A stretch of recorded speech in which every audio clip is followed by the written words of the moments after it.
Bonjour, vous êtes bien avec ConnectWave. Nous allons animer un webinaire aujourd'hui le 29 avril sur la géolocalisation des chantiers accompagné par Ticatag et Fayol. Je vais d'abord vous présenter ConnectWave qui est une association de l'écosystème des objets connectés. L'association regroupe des professionnels de l'Internet des objets et des solutions sans contact à la RFID, NFC, code à barre, QR code depuis plus de 15 ans. Nous regroupons des offreurs de solutions et des fabricants de solutions digitales pour rendre des services de traçabilité et d'identité pour les objets connectés tout au long de leur cycle de vie. ConnectWave fédère un réseau de 15 000 sociétés et professionnels qualifiés dans l'IoT et ses technologies sans contact. Nous avons une dynamique régionale puisque nous avons créé des pôles régionaux. Nous sommes basés en région PACA et des pôles en Île-de-France et en Auvergne-Rhône-Alpes autour de régions industrielles et microélectroniques. Nous organisons des événements et des rendez-vous avec nos adhérents. Nous rassemblons un réseau d'acteurs sur de nombreux secteurs, notamment l'industrie, l'agriculture, les transports, l'énergie, les bâtiments, la santé, le packaging, les smart cities et l'agriculture. Nous proposons un ensemble de services à nos adhérents, des actions de communication avec des webinaires comme celui-ci tous les mois, une newsletter adressée à plus de 8 000 abonnés, une mise en avant de nos adhérents sur leur site internet, le nôtre, et puis les réseaux sociaux comme LinkedIn, avec des petites interviews vidéo. Nous développons des affaires comme autour de salons, avec des thématiques particulières, très métiers. Nous accompagnons nos adhérents pour répondre à des appels d'offres de marché public et puis faire de la veille concurrentielle. Nous les accompagnons également sur des projets, notamment avec un petit comité d'experts qui permettent de répondre exactement à des problématiques métiers, et nous accompagnons des plus petites structures comme des startups ou des PME. La thématique abordée aujourd'hui est autour de la géolocalisation de produits connectés sur les chantiers, qui vont répondre notamment à des pertes, à la gestion inefficace de matériel, la sécurité des personnes aussi qui se mettent en danger en rentrant sur des zones dangereuses, optimiser les déplacements pour réduire les coûts, faire de la maintenance préventive et puis coordonner cette productivité. Nos intervenants aujourd'hui sont Yann McGarry, dirigeant de la société Ticatag, Nicolas Mollis, qui est responsable technique de la société Fayol et Fils, et moi-même qui coordonne ce webinaire. Je vais laisser maintenant la parole à Yann. Bonjour Yann, sur la géolocalisation des chantiers.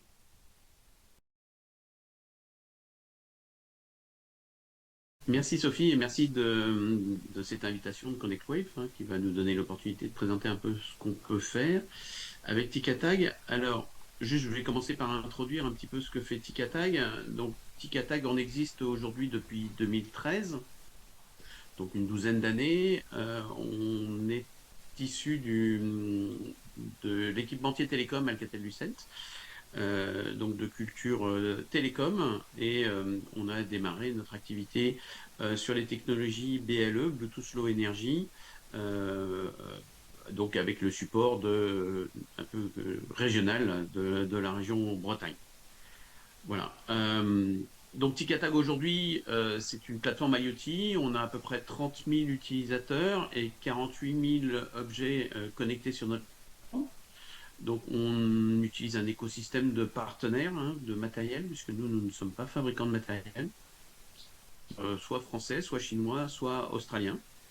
On dispose aussi d'une offre de plateforme en marque blanche pour nos clients qui souhaitent plutôt communiquer sur leur marque plutôt que la plateforme Ticatag. Et aujourd'hui, à l'heure où on parle, on a à peu près un catalogue d'une vingtaine de produits qui nous permet de répondre aux différentes demandes qui peuvent nous arriver de clients qui sont des clients essentiellement professionnels, même si on dispose aussi d'une offre B2C pour les particuliers.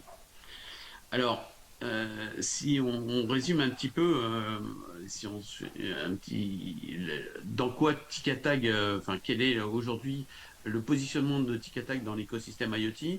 Donc, si on doit schématiser un peu le monde de l'IoT, aujourd'hui, vous avez des fabricants de capteurs. Donc ça, c'est pas nous. Au milieu, il y a la brique plateforme, donc cloud, qui va être en charge d'aller collecter toutes les données des capteurs, les stocker, les sécuriser et assurer un trafic, quels que soient les pics de trafic que l'on peut subir s'il y a des pics au moment de Noël, par exemple, dans le monde du B2C. Ça, c'est nous. Et puis derrière, il y a la partie applicative qui sont les gens qui vont faire les applications métiers. Donc nous, on propose une interface générique, mais on va s'interconnecter avec ces fournisseurs d'applications. Donc aujourd'hui, Ticatag, ben, nous, voilà, nous, notre cœur de métier, c'est de travailler sur la partie logicielle et la partie architecture plateforme. Donc, on a aujourd'hui une plateforme qui est, on va dire, avec les dernières technologies disponibles dans le monde du cloud. On travaille avec le leader du marché qui est AWS, donc Amazon Web Services. Et donc, on est sur des architectures qui sont des architectures distribuées avec des instances multiples pour pouvoir partager la charge sur les différentes instances et des microservices qui sont installés sur ces différentes instances afin d'assurer que si il y a un microservice qui plante, le service total n'est pas interrompu puisque un autre microservice va prendre le relais. Ce qui nous permet d'avoir une architecture qui est, comme on dit en anglais, scalable, qui est capable d'augmenter au fur et à mesure que les besoins nous arrivent. On part d'un millier d'objets, mais on peut monter à 10 000, 100 000 sans aucun problème. Et ça, c'est la magie des clouds comme AWS.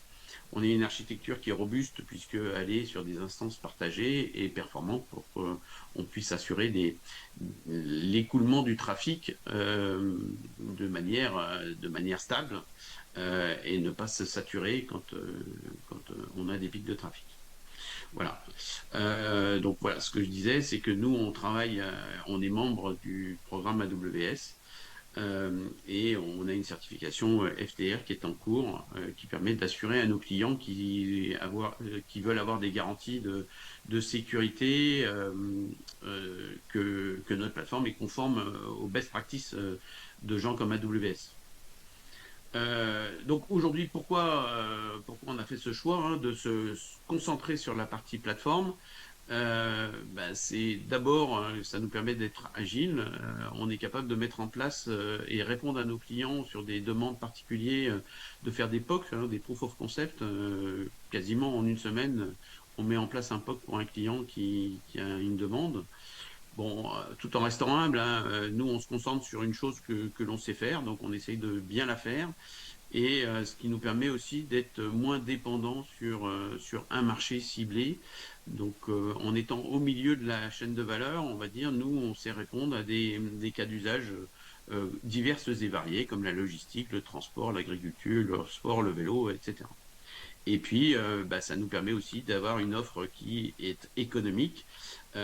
Donc, on offre des services de licence sur notre plateforme, de licence ou de connectivité, mais si on parle juste de la partie plateforme, on peut avoir sur des gros volumes des licences plateforme qui descendent à 1 euro par mois, ce qui nous fait une offre assez compétitive sur le marché des plateformes IoT. Donc aujourd'hui, je résume un petit peu les marchés sur lesquels on est, donc avec ces quelques icônes. Donc on a une application dans le monde du sport pour suivre les sportifs, dans le monde du transport pour suivre les remorques, dans le monde des bennes pour aller faire l'inventaire des bennes, des parcs de bennes pour des clients qui sont dans les déchets, par exemple. On est beaucoup dans le monde agricole pour la protection de matériel. Notre plateforme est capable de remonter des capteurs de mesure, donc de température, qualité d'air, humidité, etc. Et donc le sujet de ce webinaire dans le monde du BTP, essentiellement, et ça Nicolas nous en dira un petit peu plus, sur la protection du matériel en cas de vol. Alors, si on se concentre sur le cas d'usage suivi de matériel, aujourd'hui, pourquoi on fait du suivi de matériel dans l'IoT et comment on le fait? Alors, la réponse au pourquoi, en gros, il y en a deux par rapport à tous les cas d'usage qui nous ont été demandés de nos clients. Nous, on en a deux principalement, et je pense que mes petits amis concurrents ont à peu près les mêmes. La première raison, c'est le vol. Donc, le vol de matériel est un vrai fléau hein, aujourd'hui dans le monde du BTP. Et je vous ai mis quelques exemples d'actualités récentes hein, de vol, soit de matériel, de pelleteuses. On a du vol de camping-car, on a du vol dans les bureaux de tabac, on a du vol d'engins de chantier. Donc c'est une vraie problématique pour les professionnels et grâce aux technologies d'IoT que l'on propose dans notre catalogue, avec des balises autonomes qui ne nécessitent aucun câblage, donc qui se collent sur le matériel, donc on est en mesure d'offrir des solutions de protection de tous les équipements ou matériels ou outillages qui n'ont pas de batterie et donc qui ne permettent pas d'aller brancher des capteurs GPS comme on peut le faire dans les gestions de flotte de véhicules.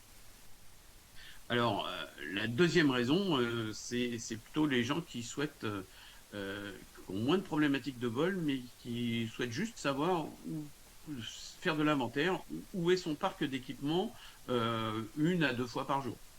Donc pour pouvoir soit avoir une meilleure gestion de son parc, alors c'est essentiellement les gens qui ont des remorques par exemple ou des bennes qui sont des équipements qui bougent pas beaucoup mais qui bougent un peu. Et ben, tous les soirs, ces gens-là peuvent avoir une cartographie de où sont placés leurs équipements tous les soirs.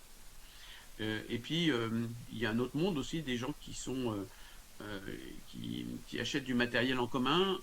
Alors là, on est dans le monde, par exemple, agricole, dans les CUMA ou des coopératives qui ont du matériel qui est partagé entre plusieurs acteurs. Et ben, à chaque fois que l'acteur A veut récupérer un matériel, il faut savoir s'il est chez le B ou chez le C. Et donc, c'est des solutions qui sont assez pratiques pour ça. La coopérative peut toujours savoir s'il est chez A, chez B ou chez C.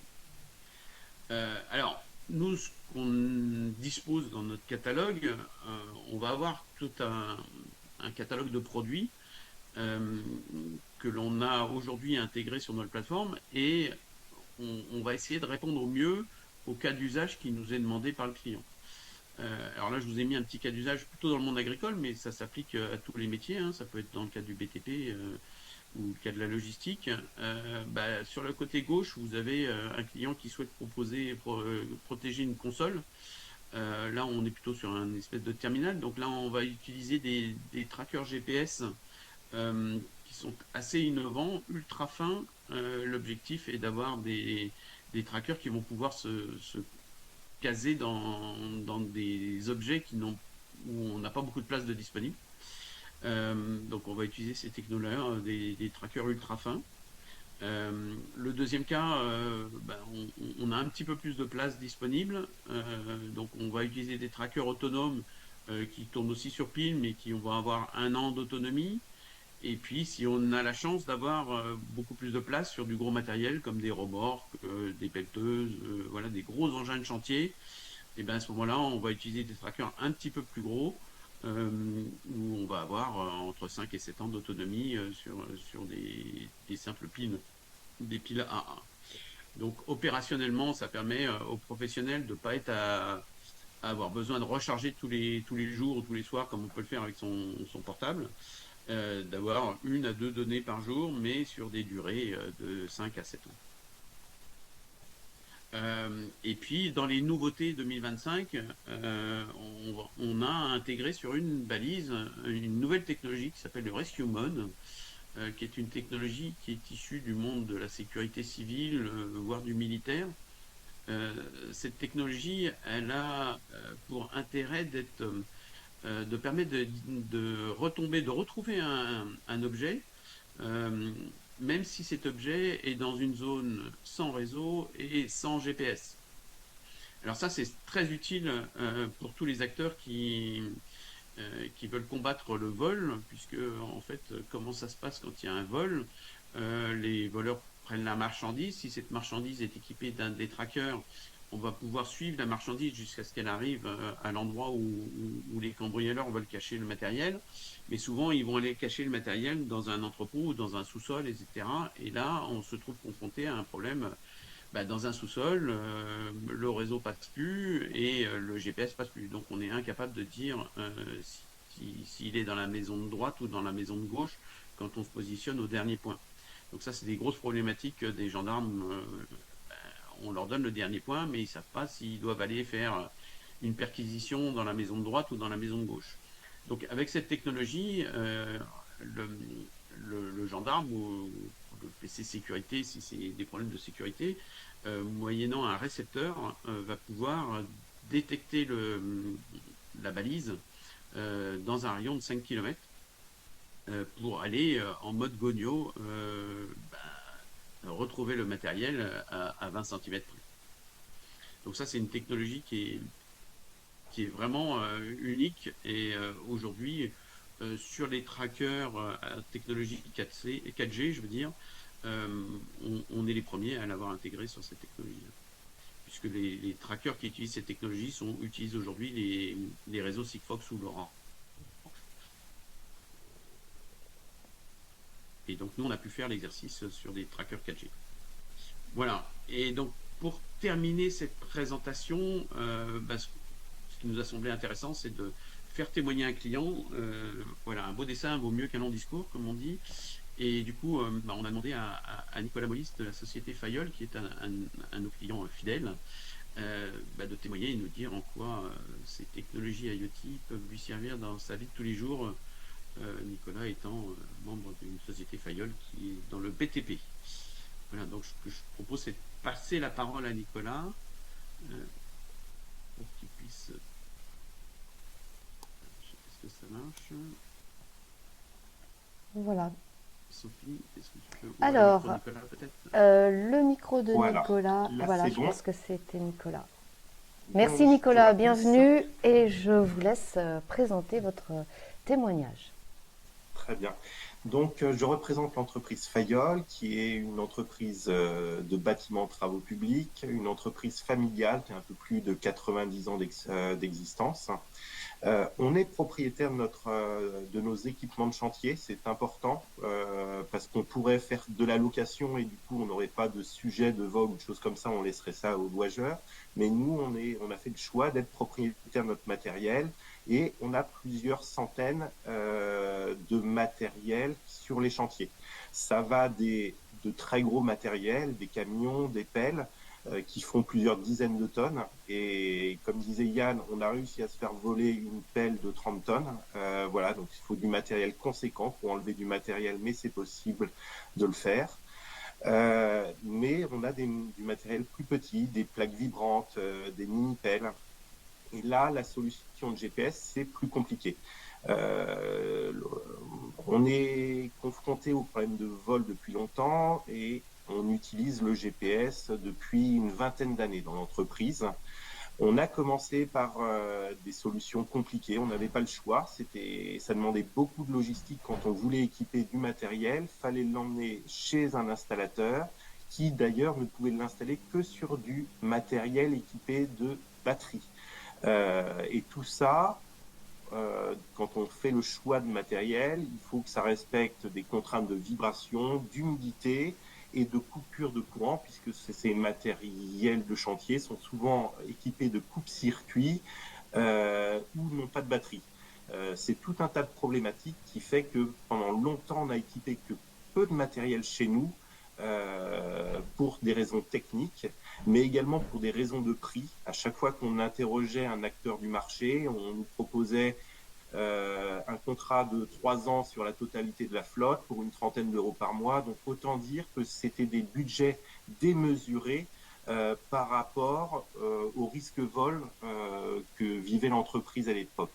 Donc notre besoin, notre cahier des charges, et on a cherché longtemps, c'était une solution autonome électriquement, facile à installer. On a des mécaniciens chez nous, mais ils ne sont pas électriciens et on ne peut pas immobiliser du matériel de chantier pendant plusieurs jours. Donc il fallait que ce soit facile à installer, voire à dissimuler, cacher, parce que le risque vol, le voleur est malin aujourd'hui, il sait suivre des fils ou désactiver des fils. Donc il fallait quelque chose de techniquement un peu robuste contre le vol qui nous permette de localiser du matériel.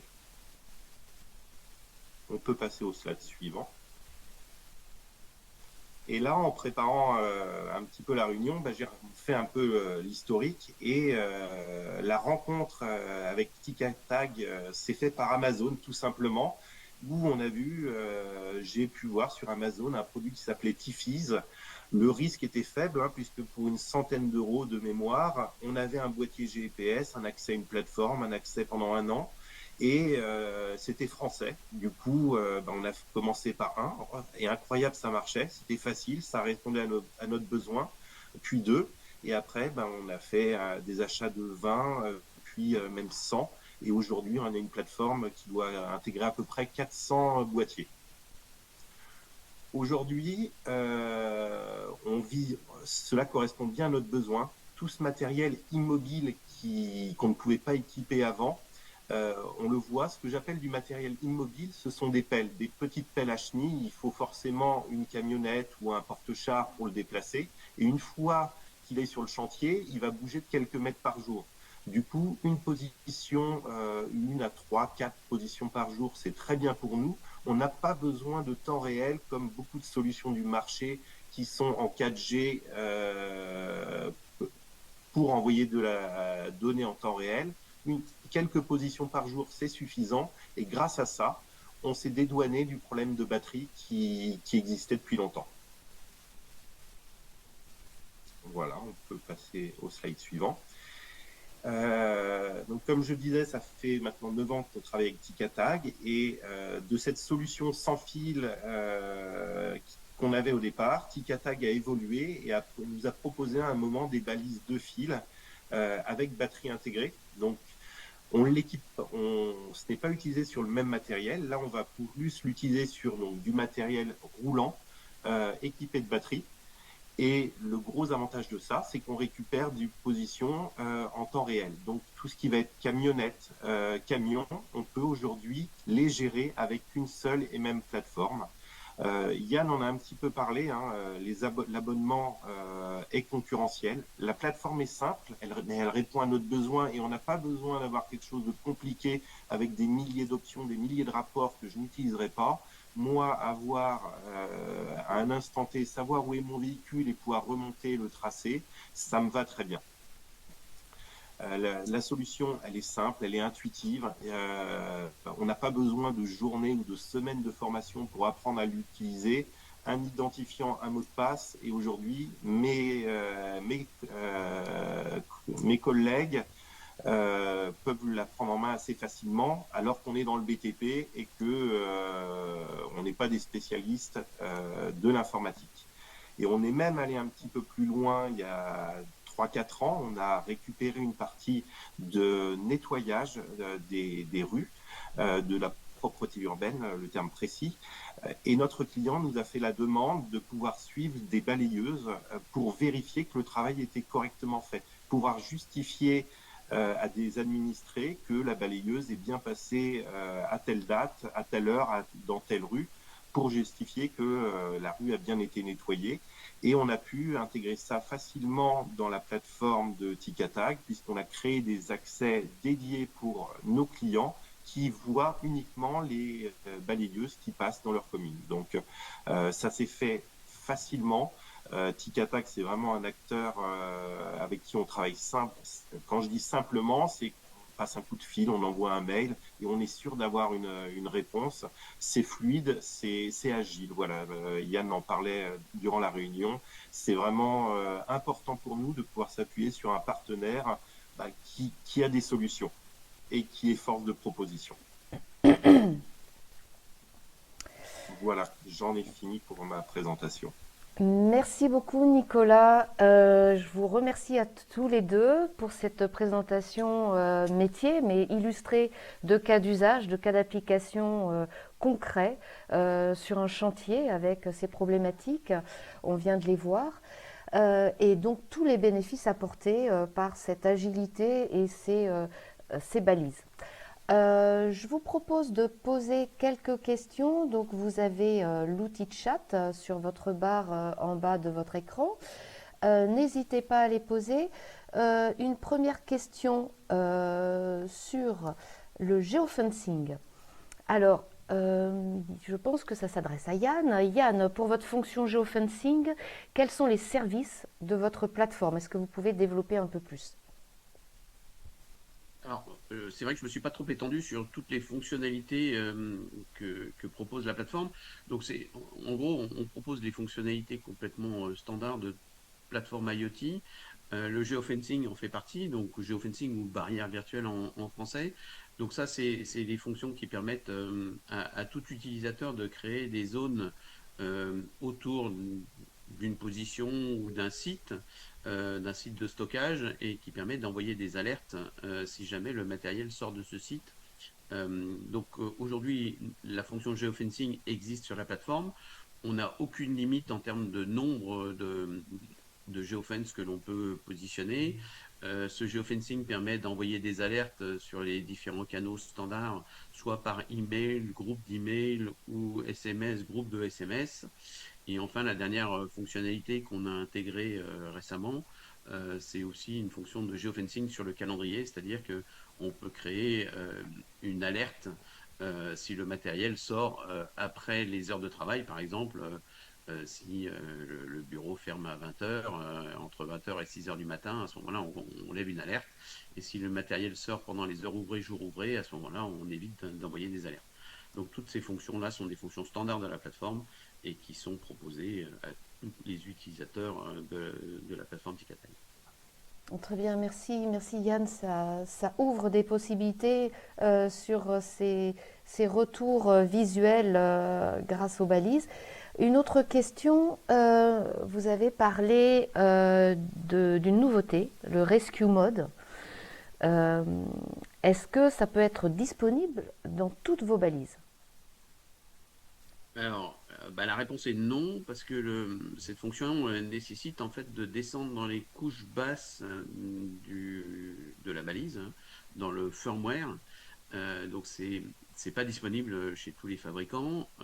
Aujourd'hui, on l'a fait sur une balise, qui est la balise qui s'appelle Titrac V2 XL, qui est une balise qui a cette tête-là, hein, une boîte d'allumettes.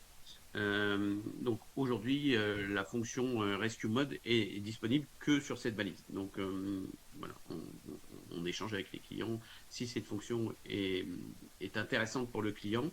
Et aujourd'hui, pour vous donner un ordre d'idée, on a deux types de clients qui ont répondu assez favorablement à cette fonction. Un dans le monde du sport pour la sécurité des coureurs qui vont faire des ultra trails en pleine nature dans des zones qui sont complètement perdues, sans réseau ni GPS. Et pour des raisons de sécurité, s'il faut aller secourir un participant qui est tombé dans un ravin, c'est une des réponses. Et puis l'autre, on est plutôt dans le monde des du vol et des pompiers aussi pour aller secourir les pompiers qui vont intervenir, qui sont dans des bâtiments. Et s'il y a des effondrements, on peut aussi aller retrouver la personne. Et on est en train de regarder aussi avec les gendarmes pour les histoires de.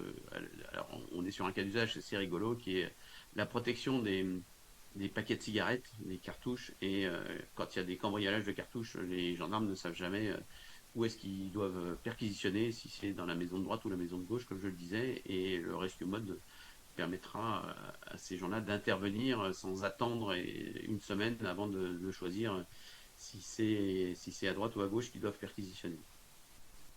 Très bien, donc il n'y a pas que du matériel, hein, il y a de la prévention, de la sécurité de personnes Exactement. qui s'exposent à des risques, aussi bien des risques métiers que des risques de loisirs, hein, c'est ce que vous avez dit au sujet des cyclistes ou de sportifs de haut niveau qui seraient isolés. N'hésitez pas à poser vos questions dans le chat. Je continue sur une autre question, notamment sur la partie des capteurs. Qu'est-ce que vous proposez comme capteur? Vous avez parlé de capteurs peut-être intégrés ou pas intégrés, de température, d'humidité, pour avoir des données qui seraient portées sur votre plateforme. Alors aujourd'hui, la manière dont on travaille, c'est généralement les cas d'usage ou les problématiques nous sont remontées par les différents clients. Si un client recherche un capteur de qualité d'air, à ce moment-là, on regarde dans notre catalogue produit qu'est-ce que l'on a déjà intégré sur la plateforme et on lui propose d'abord de tester ou de faire un POC avec les capteurs qui sont intégrés.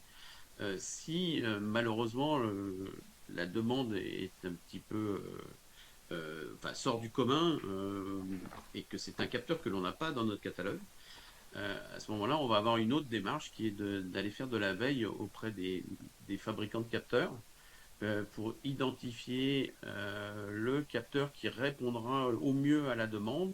Nous, on se charge de tester ce capteur, de vérifier qu'il est de qualité, qu'il fonctionne proprement. Et à partir du moment où on a fait ce travail, à ce moment-là, on passe à l'étape suivante qui est de proposer la solution de bout en bout à notre client pour pouvoir faire cette deuxième étape qui est le POC avant de partir au déploiement opérationnel si la solution qui a été proposée répond à la demande du client.